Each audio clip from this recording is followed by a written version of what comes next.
Chers amis, c'est un plaisir de m'exprimer devant vous. Nul doute que cette année 2020 marquera nos esprits.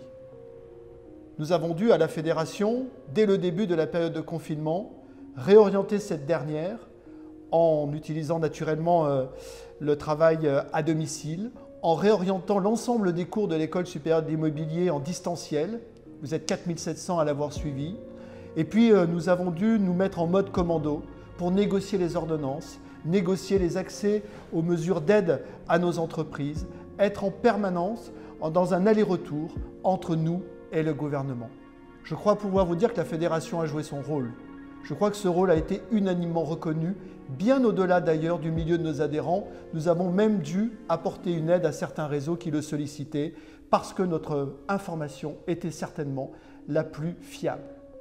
Alors bien sûr, maintenant, nous attaquons une nouvelle période pleine d'incertitudes, mais c'est un message d'optimisme que je veux vous délivrer. Notre agilité, nous l'avons démontré. Notre réorientation vers la digitalisation avec Modelo by FNEM Legal que nous avons mis en place.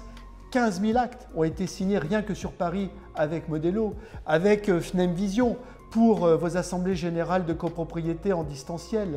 Vous avez fait preuve d'agilité et on est en train aujourd'hui de concevoir le nouveau modèle de nos agences immobilières, de l'administration de biens et du syndic. Nous avons des enjeux réglementaires avec le rapport Nogal qui a donné lieu à une proposition de loi qui sera vraisemblablement débattue au mois de décembre. Nous avons des enjeux en termes de rénovation énergétique et j'ai rencontré à 2 reprises notre ministre Emmanuel Vargon qui est sensible à nos arguments, sensible à nos métiers. Nous avons d'autres enjeux réglementaires évidemment avec l'objectif d'obtenir l'annulation du décret plafonnement nos honoraires loi Pinel avec Vesta. Un mot sur Vesta. J'ai demandé un arbitrage gouvernemental. Julien Normandie a toujours voulu Vesta. Je l'ai dit à Emmanuel Vargon, qui est tout à fait sensible à nos arguments et qui souhaite effectivement qu'un insigne distinctif concerne les titulaires de cartes professionnelles avec une clarification des modèles, que le consommateur sache que derrière cet insigne, il y a de la compétence, une réassurance et le respect de la réglementation.